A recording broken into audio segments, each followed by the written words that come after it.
నమస్తే welcome to V2 news ముందుగా headlines Srikalahasti ఆలయంలో ఘనంగా జరుగుతున్న ధనుర్మాస ప్రత్యేక పూజలు గౌరీదేవి అలంకారంలో దర్శనమిస్తున్న జ్ఞాన ప్రసూనాంబిక అమ్మవారు సోమవారం సందర్భంగా శ్రీకాళహస్తి ఆలయంలో మృత్యుంజయ స్వామివారికి అభిషేక సేవలు పెద్ద సంఖ్యలో పాల్గొన్న భక్తులు శ్రీకాళహస్తీశ్వర స్వామివారిని దర్శించుకున్న సుప్రీంకోర్టు న్యాయమూర్తి జస్టిస్ జేకే మహేశ్వరి ఆలయ మర్యాదలతో స్వాగతం పలికి దర్శన ఏర్పాట్లు చేసిన అధికారులు చెంబేడు కాల్వ లైనింగ్ పనులు పరిశీలించిన project vice chairman Shankar Naidu కాల్వ లైనింగ్ ఆధునీకరిస్తామని వెల్లడి తిరుపతి కలెక్టరేట్లో జరిగిన ప్రజా సమస్యల పరిష్కార వేదిక ప్రజల నుంచి వినతి పత్రాలు స్వీకరించిన కలెక్టర్ వెంకటేశ్వర్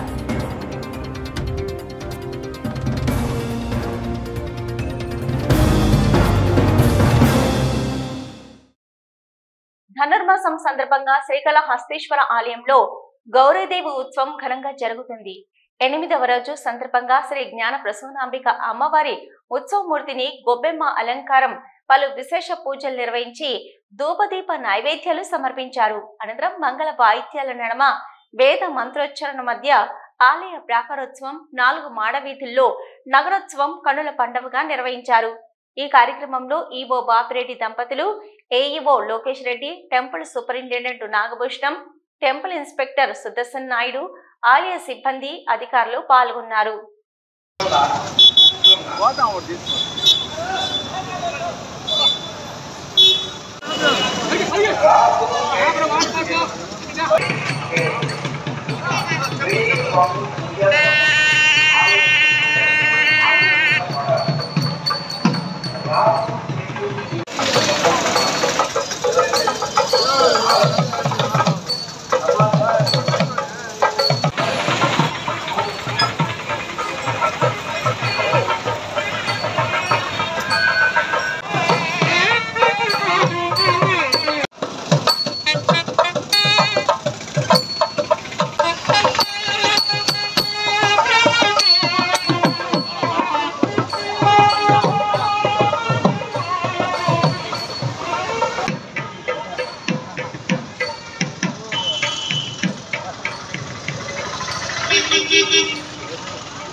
శ్రీకాళహస్తీశ్వర ఆలయంలో ధనుర్మాసం సోమవారం సందర్భంగా శ్రీ మృత్యుంజయ స్వామివారికి విశేష అభిషేకాలు, పూజలు శాస్త్రయుక్తంగా నిర్వహించారు. పెద్ద సంఖ్యలో భక్తులు ఈ పూజా కార్యక్రమాలలో పాల్గొన్నారు. వాయులింగేశ్వరుని సన్నిధిలో ధనుర్మాసం సోమవారం సందర్భంగా భక్తులతో పోటెత్తింది. ఆలయంలో రాహుకేతు సర్పదోష నివారణ పూజలు, శనీశ్వర అభిషేకాలు, స్వామివారికి రుద్రాభిషేకాలు, వివిధ రకాల ఆర్జిత సేవలో భక్తులు అధిక సంఖ్యలో పాల్గొన్నారు. దీనితో ఆలయ పరిసరాలు భక్తులతో కిటకిటలాడుతున్నాయి. ఈ సందర్భంగా మృత్యుంజయ స్వామి అభిషేక సేవను చేపట్టారు.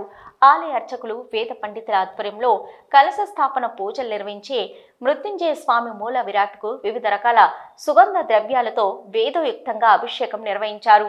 అనంతరం దివ్య అలంకారాలు చేసి ధూపదీప నైవేద్యాలు నివేదించి పూర్ణ హారతులు సమర్పించారు. సంపూర్ణ ఆయుర ఆరోగ్యాలతో ఉండాలని మృత్యుంజయ స్వామికి అభిషేక సేవను భక్తులు నిర్వహించుకున్నారు. ఈ కార్యక్రమంలో AEO Lokesh Reddy, AEO Vidyasagar, temple superintendent Nagabhushanam Yadav, temple inspector Sudarshan Naidu, PRO Ravi, ఆలయ అధికారులు పాల్గొన్నారు.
స్వామి దేవస్థానానికి supreme court of India judge JK Maheshwari కుటుంబ సభ్యులతో శ్రీకాళహస్తీశ్వర స్వామివారి దేవస్థానానికి విచ్చేశారు. వారిని దేవస్థానం డిప్యూటీ ఈవో ఎన్ఆర్ కృష్ణారెడ్డి స్వాగతం పలికి శ్రీ జ్ఞాన ప్రసూనాంబిక సమేత శ్రీకాళహస్తీశ్వర స్వామివారి ప్రత్యేక దర్శనం చేయించారు. శ్రీకాళహస్తీశ్వర స్వామివారి దేవస్థానానికి supreme court of India judge JK Maheshwari కుటుంబ సభ్యులతో శ్రీకాళహస్తీశ్వర స్వామివారి దేవస్థానానికి విచ్చేశారు. వారిని దేవస్థానం డిప్యూటీ ఈవో ఎన్ఆర్ కృష్ణారెడ్డి స్వాగతం పలికి శ్రీ జ్ఞాన ప్రసూనాంబిక సమేత శ్రీకాళహస్తీశ్వర స్వామివారి ప్రత్యేక దర్శనం చేయించారు. అనంతరం శ్రీ మృత్యుంజయ స్వామి సన్నిధానం వద్ద సుప్రీంకోర్టు జేకే మహేశ్వరి వారిని దేవస్థానం డిప్యూటీ ఈవో ఎన్ఆర్ కృష్ణారెడ్డి శేషవస్త్రంతో సత్కరించి శ్రీ జ్ఞాన ప్రసూనాంబిక సమేత శ్రీకాళహస్తీశ్వర స్వామివారి తీర్థ ప్రసాదాలను చిత్రపటాన్ని అందజేశారు.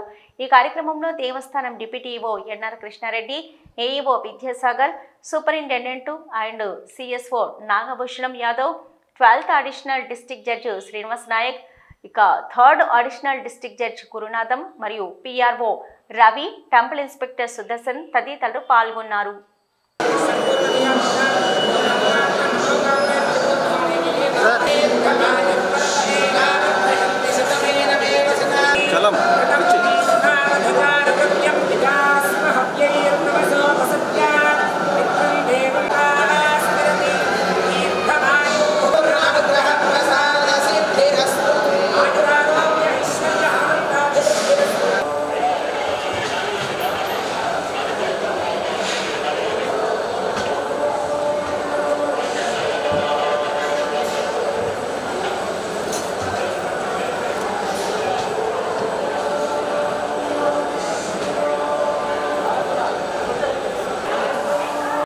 శ్రీకాళహస్తి స్వర్ణముఖి ఆనకట్ట నుంచి 34 చెరువులకు సాగునీరు సరఫరా చేసే చెంబేడు కాల్వ లైనింగ్ పనులు చేసి ఆధునీకరించడమే లక్ష్యంగా కృషి చేస్తామని స్వర్ణముఖి ఆనకట్ట project vice chairman Shankar Naidu తెలిపారు.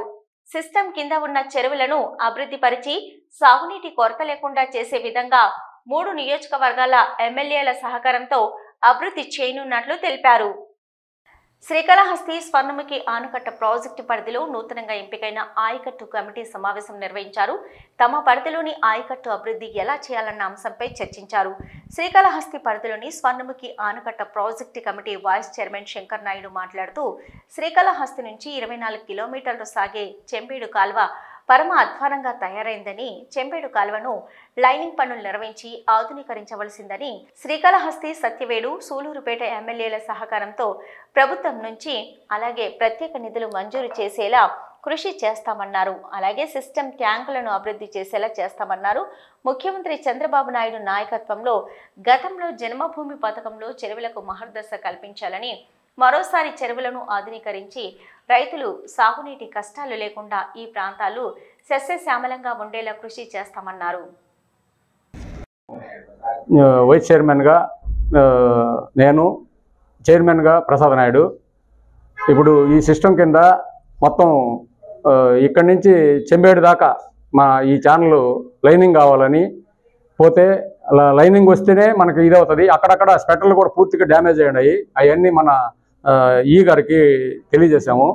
వీటన్నిటికీ ఫండ్స్ కావాలంటే మేమందరం కలిసికట్టుగా పోరాడి హైకమాండ్ ద్వారా పోయి నిధులు సేకరించి ఈ చెరువులు, కాలువలు, లైనింగు, ఈ పనులన్నీ కూడా గట్టిగా ప్రయత్నం చేసి మొత్తానికి ఈ సిస్టమ్ మొత్తం డెవలప్ చేయాలనే కోరికతో అందరితో కలిసిమెలిసి నేను ప్రయత్నం చేస్తాను. అందరితో కూడా కృషి చేసి డెవలప్మెంట్కి బాగా ఈ చేసి రైతులకి అందరికీ ఈ సౌరముఖి నీటి కింద ప్రతి ఒక్క రైతు బాధపడకుండా నీళ్ళు ఇవ్వాలనే కోరికతో అందరికీ సిస్టమ్ ద్వారా నీళ్ళు ఇచ్చి డెవలప్ చేసి అందరినీ ఆదుకుంటామని నేను శంకర్ నాయుడు చేస్తాము, గట్టిగా ప్రయత్నం చేస్తాం. రైతు దినోత్సవం పురస్కరించుకొని కేంద్ర రాష్ట్ర ప్రభుత్వాలు రైతన్న సమస్యలను పరిష్కరించవలసిందిగా కేంద్ర ప్రభుత్వం తీసుకుని వచ్చిన నూతన వ్యవసాయ చట్టాలను రద్దు చేయాలని డిమాండ్ చేస్తూ శ్రీకాళహస్తిలోని ఆర్టీఓ కార్యాలయంలో రైతు సంఘం నాయకులతో సిపిఎం నాయకులు నిరసన కార్యక్రమాలు నిర్వహించారు. రైతు సమస్యల పరిష్కారానికై కార్యాచరణ చేపట్టవలసిందిగా ఆర్డీఓ రవిశంకర్ రెడ్డికి వినతి పత్రం అందజేశారు. రైతు దినోత్సవం పురస్కరించుకొని కేంద్ర రాష్ట్ర ప్రభుత్వాలు రైతన్న సమస్యలను పరిష్కరించవలసిందిగా కేంద్ర ప్రభుత్వం తీసుకొని వచ్చిన నూతన వ్యవసాయ చట్టాలను రద్దు చేయాలని డిమాండ్ చేస్తూ శ్రీకాళహస్తిలోని ఆర్టీఓ కార్యాలయంలో రైతు సంఘం నాయకులతో సిపిఎం నాయకులు నిరసన కార్యక్రమం నిర్వహించారు.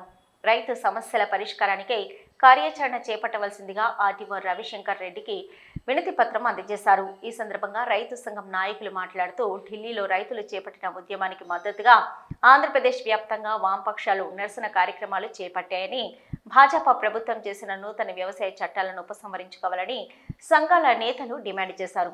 రైతులకు మద్దతుగా దేశంలోని అన్ని రాజకీయ పార్టీలు కలిసి ముందుకు రావాలని పిలుపునిచ్చారు. ఢిల్లీలో గత 23 రోజులుగా నిరసన ధర్నా నిర్వహిస్తున్న రైతన్న సమస్యలు కేంద్ర ప్రభుత్వం చర్చింపులతో పరిష్కరించవలసిందిగా వారు డిమాండ్ చేశారు.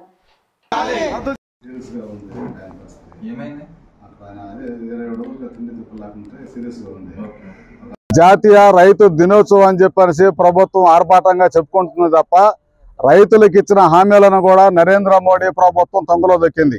గతంలో 2021 పార్లమెంటు సాక్షిగా రైతు చట్టాలని రద్దు చేస్తున్నట్టు భారతదేశ రైతాంగానికి క్షమాపణ చెప్పిన ప్రధానమంత్రి నరేంద్ర మోడీ ఆ చట్టాలను ఎలాగైనా అమలు చేసుకోవాలన్న ఉద్దేశంతో కార్పొరేట్లకి ఈ వ్యవసాయ రంగాన్ని తాకట్టు పెట్టాలన్న ఉద్దేశంతో దొడ్డిదారులు ఆ చట్టాలను అమలుకు పూనుకున్నాడు. పర్యవసానంగానే ఢిల్లీలో ఇవాళ ఎస్కేఎం పిలుపు ఆధ్వర్యంలో అనేక మంది రైతు సంఘాలు ఆందోళన చేస్తున్నారు. రైతు సంఘం నాయకుడు జగజిత్ సింగ్ దల్లేవాలా కూడా ఆయన తీవ్ర అనారోగ్య పరిస్థితులు కూడా వెళ్ళిపోయాడు. ఎందుకంటే ఆయన 27 రోజులుగా ఆమరణ దీక్ష చేస్తుంటే కూడా ఈ ప్రభుత్వం ఏమి కూడా పట్టించుకోకుండా రైతు సమస్యల పైన చాలా నిర్లక్ష్యంగా వ్యవహరిస్తూ కార్పొరేట్ల పైన ఆయన ప్రేమను కనబరుస్తున్నాడు. ఎందుకంటే ఈ రోజు అగ్రికల్చర్ మార్కెట్లు ఏ రాష్ట్రంలో ఆ రాష్ట్ర ప్రభుత్వాలు అమలు చేస్తుంటున్నాయి. రైతు రంగానికి సబ్సిడీలు ఇచ్చి రైతుల దగ్గర మద్దతు ధరకు కొనుగోలు చేస్తున్నాయి. కనీస మద్దతు ధరకి అటువంటి పరిస్థితి లేకుండా కార్పొరేట్లకు కట్టబెట్టాలనే ఉద్దేశంతో అగ్రికల్చర్ మార్కెట్లను కూడా ప్రైవేటీకరణ చేసేదానికి రాష్ట్రాలకి సర్కులర్ ఇస్తూ ఈ రోజు నరేంద్ర మోడీ ప్రభుత్వం ఆదేశాలు ఇచ్చింది. దీన్ని తూచే తప్పకుండా మీరు అమలు చేయాలని చెప్పనేసి కేంద్ర ప్రభుత్వం నుంచి రాష్ట్ర ప్రభుత్వానికి ఆదేశాలు ఇవ్వడంతో ప్రతి రాష్ట్రం కూడా ఈ చట్టాలను అమలు చేయడం కోసం పూనుకుంది. ఈ చట్టం ద్వారా రైతాంగానికి తీవ్రమైన నష్టం జరుగుతుందని చెప్పనేసి ఎస్కేఎం ఆధ్వర్యంలో రైతాంగం ఢిల్లీలో ఆందోళన చేస్తున్నారు. అదేవిధంగా ఈరోజు ఆ రద్దయిన నల్ల చట్టాలను కూడా అమలుకు ఆయన పరోక్షంగా పూనుకుంటున్నాడు. ఈరోజు రైతులకి వ్యవసాయానికి స్మార్ట్ మీటర్లు పెడతాడు. ఈరోజు పార్లమెంట్ లో మద్దతు ధర చట్టం చేయాలని చెప్పనేసి పదే మాట్లాడుతున్నా కూడా మేము చేస్తామని హామీ ఇచ్చిన ప్రభుత్వం ఇవాళ తప్పుకుంటా ఉంది. పార్లమెంట్ ఎలాంటి చర్చ లేకుండా ఈరోజు రైతాంగ సమస్యలను పక్కదారి పట్టించే విధంగా పార్లమెంట్ లోనే జమిని ఎన్నికల పేరుతో ఆయన మొత్తం దేశ ప్రజలను కూడా ఆయన తప్పుదారి పట్టించే పరిస్థితులకు ఈరోజు నరేంద్ర మోడీ ప్రభుత్వం వ్యవహరిస్తా ఉంది. కాబట్టి ఈరోజు నరేంద్ర మోడీ ప్రభుత్వం దిగొచ్చి రైతుల సమస్యలని పరిష్కరించాలి. రైతులకు న్యాయమైన సమస్యలు పరిష్కరించి రైతుల దీక్ష చేస్తూ ఆందోళన చేస్తున్న రైతులను కూడా వాళ్ళకి రక్షణ కల్పించి ఈరోజు సాగు బతుకుల మధ్య ఉన్న ఆ దల్జిత్ సింగ్ను కూడా కాపాడాల్సిన బాధ్యత కూడా ఈరోజు కేంద్ర ప్రభుత్వం పైన ఉంది. రైతాంగానికి కూడా కాపాడాల్సిన బాధ్యత ఈ ప్రభుత్వం మీద ఉంది. అయినా కూడా ఈరోజు రైతుల ఉద్యమం పైన కర్కశంగా వాళ్ళపైన ఈరోజు బాష్పవాయు గోళాలు కానీ లేకపోతే జలపరంగులు కానీ ప్రయోగించి ఉద్యమాన్ని అణిచేస్తూ వందలాది మంది రైతులు తీసుకుపోయి పక్కనే జైలులో కుక్కారు ఇవాళ. కాబట్టి జైలులో ఉన్న రైతులను కూడా విడుదల చేయాలని చెప్పనేసి మేము ఆంధ్రప్రదేశ్ రైతు సంఘంగా డిమాండ్ చేస్తున్నాం. కాబట్టి ఇవాళ భారతదేశ వ్యాప్తంగా రైతాంగాన్ని కాపాడాలని చెప్పేసి ఎస్కే పిలుపులో భాగంగా మేము ఆందోళన చేస్తూ ఈరోజు ఒక వినతి పత్రాన్ని మన ఆర్డీఓ గారి ద్వారా మన రాష్ట్రపతి ద్రౌపది ముర్ము గారు పంపిస్తున్నాం. తొట్టంపేట మండలం బోనుపల్లి గ్రామంలో వైసీపీ నాయకుడు జలగం ఆనంద్ అదే గ్రామానికి చెందిన భారతి అనే మహిళను ఇబ్బందులు పెడుతున్నాడని టీడీపీ నేత మునరాజు నాయుడు ఆరోపించారు. జలగం ఆనంద్ రెడ్డి రౌడీజాన్ని వైసీపీ నేతలు సమర్థించడం సరికాదన్నారు. భారతితో పాటు అదే గ్రామానికి చెందిన రామనాయుడు రవిపై కరుణాకర్ రెడ్డి చేసిన వ్యాఖ్యలను ఖండించారు. అసలు గ్రామంలో ఏం జరిగిందో పూర్తిగా తెలుసుకొని కరుణాకర్ రెడ్డి మాట్లాడాలని అన్నారు. స్వలాభాల కోసం గ్రామాలలో రాజకీయ కక్షలకు పాల్పడుతున్నారని ఆరోపించారు.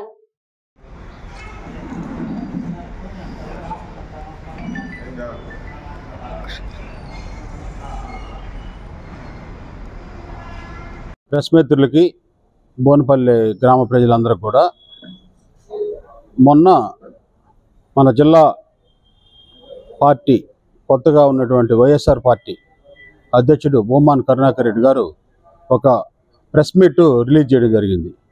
మరి ఆయనకి ఏ విధంగా రిపోర్ట్ తీసుకున్నారో ఏ విధంగా ఇది చేశారో మరి తెలియదు. మొత్తం కూడా ఆయన ఒక వాళ్ళ దగ్గర నుంచి ఫీడ్బ్యాక్ కరెక్ట్గా తీసుకోకుండా ఏదంటే అది ఆ గ్రామం పైన మా పార్టీ నాయకుల పైన రామానాయుడు గారు అయితేమి అదేవిధంగా కొల్లాపూర్ నాయుడు అయితేమి అలియాస్ మునరత్న నాయుడు చెట్టుతూరు బత్తే అయితేమి వారి మీద ఆయన ప్రెస్ మీట్లో వివరించడం ఏదో అపోహలు ప్లస్ గ్రామాన్ని చిన్నాభిన్నం చేస్తామని చెప్పేసి తెలియజేయడం జరిగింది. కరుణాకర్ రెడ్డి గారు, మీరంటే మాకు ఒక గౌరవం ఉంది. ఎందుకంటే మీకు ఒక ఇష్యూ వచ్చినప్పుడు మీరు గ్రౌండ్ లెవెల్లోకి రండి, మేము ఆహ్వానిస్తున్నాం. ఆ గ్రామంలోకి రండి, ఆ గ్రామంలో ఏం జరిగిందో విచారించండి, ఆ తర్వాత మళ్ళీ మీరు ప్రెస్ మీట్ పెట్టండి. ఉదాహరణకి మొన్న ముని సుబ్రహ్మణ్యం అతను చనిపోయాడు. ఆయన ఎక్కడ చనిపోయాడు? ఆ గ్రామంలో మీ పార్టీకి చెందినటువంటి కోవి చంద్రనాయుడు ఆయన దొడ్లు అంటే ఆవులకి వాటికి మేత వేసేది క్రమంలో ఆయన సృహదప్ప పడిపోయి ఉంటే పక్కింటి వాళ్ళు చూసి అందరూ గ్రామస్తులంతా కలిసి అతన్ని ఒక ఆటోలో కాళహస్తికి వేసుకొస్తే గవర్నమెంట్ హాస్పిటల్కి వచ్చిన తర్వాత చనిపోవడం జరిగింది. ఇది సబ్జెక్టు. ఆయన స్వతహాగా కూడా కొద్దిగా ఆరోగ్యం బాగాలేనటువంటి వ్యక్తి ఈ మున్సిపల్ అతను. ఆ తర్వాత అతనికి గత గవర్నమెంట్లో రామానాయుడు గారే అతనికి ఆరోగ్యరీత్యా సరిగా లేడని చెప్పేసి గత గవర్నమెంట్లో బొజ్జల గోపాలకృష్ణ గారు చెప్పి పెన్షన్ కూడా ఇప్పించడం జరిగింది. గ్రామంలో తెలుగుదేశం ప్రభుత్వంలో గ్రామాలన్నీ కూడా ప్రశాంతంగా ఉండాలనే ఉద్దేశంతో ఎప్పుడు కూడా లా అండ్ ఆర్డర్ని సక్రమంగా మెయింటైన్ చేయాలని అనుకుంటాం. కాకపోతే ఇక్కడ ఏంటంటే ఆ గ్రామానికి చెందినటువంటి కోవి చంద్రనాయుడు అయిన అతను గత ప్రభుత్వంలో ఈ గ్రామాన్ని చిన్నాభిన్నం చేసి గ్రామ ప్రజల్ని ప్రశాంతంగా ఉండకుండా, అదేమి తెలుగుదేశం ఎప్పుడు కూడా పుట్టినిల్లు, తెలుగుదేశానికి పుట్టినిల్లు, అటువంటి గ్రామంలో చాలా వరకు అతను ఎన్నో కేసులు, తప్పుడు కేసులు. మీరు రండి, ఇప్పుడు మొన్న మేము ఒక రెవెన్యూ సదస్సుకి వెళ్తే ఈ ఊర్లో కేసులు ఎన్ని ఉన్నాయని అడిగితే 2019-24 మధ్యలో ఎన్ని కేసులు పెట్టారంటే ఆ ఊర్లో పాల్గొన్నటువంటి సగం మంది మహిళలు అయితే పురుషులు అయితే చేతులు ఎత్తమంటే 50% చేతులు ఎత్తారు. అది ఆ ప్రభుత్వంలో ఉన్నటువంటి ఘనత. ఎందుకంటే దీని అంతటికీ కారణం కోవి చంద్రనాయుడు.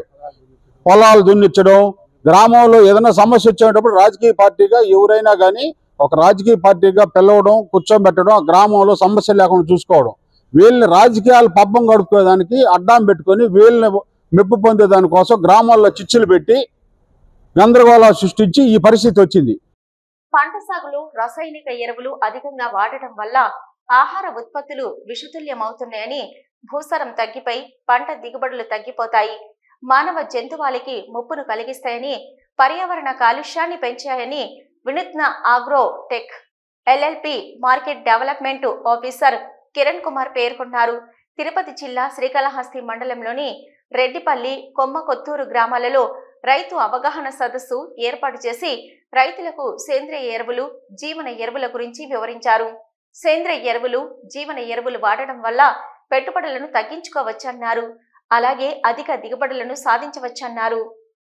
శ్రీకాళహస్తి ఆలయ సమీపంలో ఉన్న శ్రీరామ మందిరం సన్నిధి వీధిలో తెలంగాణ రాష్ట్రం శంషాబాద్ నివాసితులు సిద్దిరెడ్డి కందకట్ల కుటుంబ సభ్యులచే అన్నదాన కార్యక్రమం నిర్వహించారు.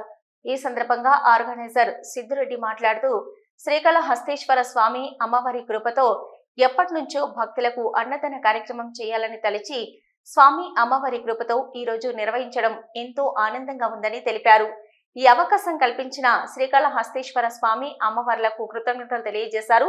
ఈ కార్యక్రమంలో ఆర్గనైజర్ కమిటీ సభ్యులు పాల్గొన్నారు.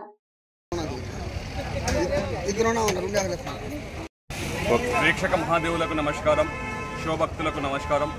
నేను గత కొన్ని సంవత్సరాల నుంచి శివాలయం దగ్గర అంటే శ్రీకాళహస్తి పుణ్యక్షేత్రంలో భోజనం పెట్టించాలని చెప్పి ఎప్పటి నుంచి అనుకుంటున్నా.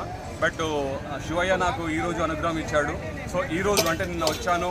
మండే అంటే భక్తులు చాలా ఉంటారు కాబట్టి భక్తుల కోసం నేను ఇంచుమించు 2-3 వేల మంది కోసం భోజనం ప్రిపేర్ చేయించాను. నా శాస్త్రాలతో మేము చేయించి వేడివేడి భోజనం, వేడివేడి కర్రీలు పెడితే భక్తులు చాలా సంతోషంగా తింటున్నారు. సో ఇట్లాంటి అవకాశం ఇచ్చిన ఆ భగవంతుడికి నాకు నమస్కారాలు. సో నా తల్లికి కూడా, ఎందుకంటే నా తల్లి చిన్నప్పటి నుంచి కష్టపడి నన్ను పెంచింది.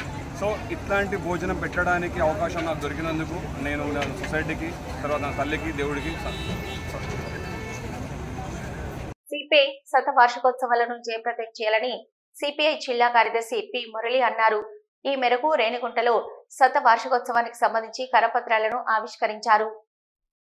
సిపిఐ శత వార్షికోత్సవాలను జయప్రదం చేయాలని సిపిఐ జిల్లా కార్యదర్శి పి మురళి అన్నారు. ఈ మేరకు రేణిగుంటలో శత వార్షికోత్సవానికి సంబంధించి కరపత్రాలను ఆవిష్కరించారు. అనంతరం ఆయన మాట్లాడుతూ, భారత కమ్యూనిస్టు పార్టీ సిపిఐ 99 సంవత్సరాలు పూర్తి చేసుకుని 100వ సంవత్సరంలోకి అడుగు పెడుతున్న సందర్భంగా ప్రతి శాఖలో, ప్రతి మండలంలో, ప్రతి నియోజకవర్గంలో 100 సంవత్సరాల సందర్భంగా పార్టీ పతాకాన్ని ఎగురవేయాలని పార్టీ శ్రేణులకు, కార్మిక వర్గానికి పిలుపునిచ్చారు. భారత కమ్యూనిస్టు పార్టీ ఎన్నో త్యాగాలు చేసి భూమి లేని పేదలకు భూమిని పంచడం జరిగిందని, ఇల్లు లేని నిరుపేదలకు ఇల్లు కేటాయించిన విషయంలో అనేక పోరాటాలు చేసిందని, అదేవిధంగా కార్మిక వర్గానికి వారు సాధించుకున్న చట్టాలకు ఎన్నో విధాలుగా సహాయ సహకారాలు అందించిందని అన్నారు. జిల్లాలో నిరుపేదలకు ఇంటి స్థలాలు పంచడంలో, భూస్వాములకు వ్యతిరేకంగా, రౌడీలకు వ్యతిరేకంగా భారత కమ్యూనిస్టు పార్టీ కీలక పాత్ర పోషించిందన్నారు. తిరుపతి జిల్లా వ్యాప్తంగా డిసెంబర్ 26వ తారీఖు సిపిఐ శతవార్షికోత్సవాలను జయప్రదం చేయాలని కోరారు. ఈ కార్యక్రమంలో కాళహస్తి సిపిఐ నియోజకవర్గ కార్యదర్శి జనమల గురవయ్య, ఏఐటియుసి నియోజకవర్గ కార్యదర్శి వైఎస్ మణి, ఏఐటియుసి మండల కార్యదర్శి కార్తిక్, సిపిఐ నాయకులు మురళి, సెల్వం తదితరులు పాల్గొన్నారు. అల్లు అర్జున్ ఇష్యూ జరుగుతున్న సమయంలో జూనియర్ ఎన్టీఆర్ కు సంబంధించి మరో అంశం తెర మీదకొచ్చింది. దేవర చిత్రం విడుదల సందర్భంగా తిరుపతికి చెందిన కౌశిక్ అనే క్యాన్సర్ వ్యాధితో బాధపడుతున్న వీరాభిమాని తనకు దేవర సినిమా చూసి చనిపోవాలని, తన చివరి కోరిక అదే అని, తన చివరి కోరిక అంటూ సోషల్ మీడియాలో ఒక వీడియో పెట్టారు. అబ్బాయి చికిత్సకు అండగా ఉంటానంటూ వారి అబ్బాయి వాళ్లతో పాటు కుటుంబ సభ్యులకు వీడియో కాల్లో మాట్లాడుతూ జూనియర్ ఎన్టీఆర్ హామీ ఇచ్చారు. ఈ వీడియో వైరల్ గా కూడా మారింది. కానీ ప్రస్తుతం అబ్బాయి చెన్నైలో అపోలో ఆసుపత్రిలో ఉన్నాడు చికిత్స పొందుతూ. ప్రస్తుతం 11 లక్షలు టీటీడీ, 40 లక్షలు ఆర్థిక సాయం అందించగా అసలైన హీరో మాత్రం పైసా కూడా ఇవ్వలేదని, ఇంకా 20 లక్షలు అబ్బాయి ఆసుపత్రి ఖర్చులు కట్టాలని, కొంత ఆర్థిక సాయం చేయాలని వారి తల్లిదండ్రులు, driver Srinivasulu, Saraswatamma Tirupati press club లో ఆవేదన వ్యక్తం చేశారు.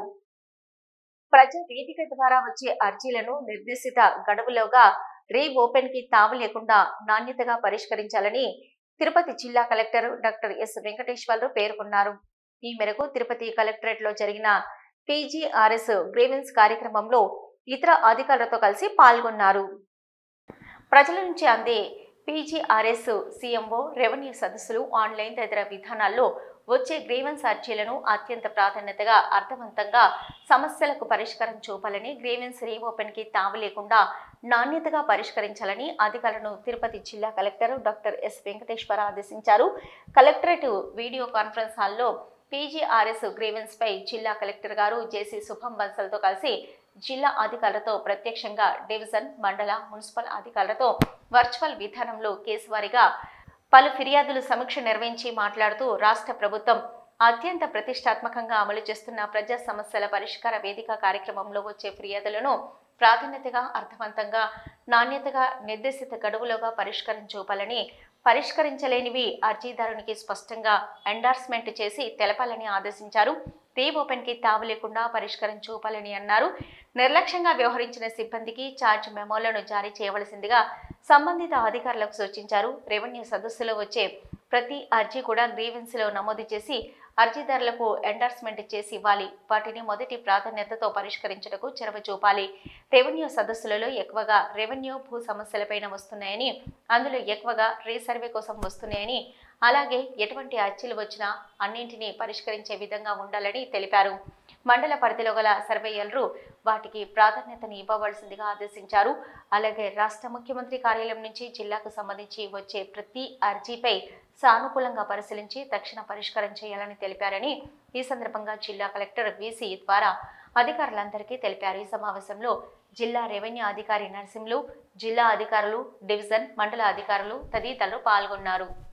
తిరుమల శ్రీవారిని పలువురు ప్రముఖులు దర్శించుకున్నారు. ఈ రోజు ఉదయం నైవేద్య విరామ సమయంలో సుప్రీంకోర్టు జడ్జి జై మహేశ్వరి, ఉడిపి పీఠాధిపతి విద్యాస్యనాథ వైభవతీర్థ స్వామీజీ, ఏపీ మంత్రి కొలుసు పార్థసారథి తదితరులు దర్శించుకున్నారు. ప్రముఖులకు ఆలయ మర్యాదల మేరకు టీటీడీ అధికారులు దర్శన ఏర్పాట్లు చేశారు. అనంతరం రంగనాయకుల మండపంలో తీర్థ ప్రసాదాలు అందజేశారు.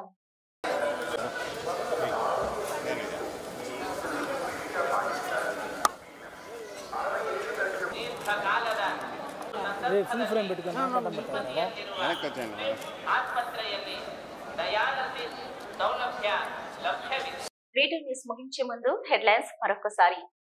శ్రీకాళహస్తి ఆలయంలో ఘనంగా జరుగుతున్న ధనుర్మాస ప్రత్యేక పూజలు. గౌరీదేవి అలంకారంలో దర్శనమిస్తున్న జ్ఞాన ప్రసూనాంబిక అమ్మవారు. సోమవారం సందర్భంగా శ్రీకాళహస్తి ఆలయంలో మృత్యుంజయ స్వామివారికి అభిషేక సేవలు, పెద్ద సంఖ్యలో పాల్గొన్న భక్తులు. శ్రీకాళహస్తీశ్వర స్వామివారిని దర్శించుకున్న సుప్రీంకోర్టు న్యాయమూర్తి జస్టిస్ జేకే మహేశ్వరి ఆలయ మర్యాదలతో స్వాగతం పలికి దర్శన ఏర్పాట్లు చేసిన అధికారులు. చెంబేడు కాల్వ లైనింగ్ పనులు పరిశీలించిన project vice chairman Shankar Naidu కాల్వ లైనింగ్ ఆధునీకరిస్తామని వెల్లడి. తిరుపతి కలెక్టరేట్లో జరిగిన ప్రజా సమస్యల పరిష్కార వేదిక, ప్రజల నుంచి వినతి పత్రాలు స్వీకరించిన కలెక్టర్ వెంకటేశ్వర్.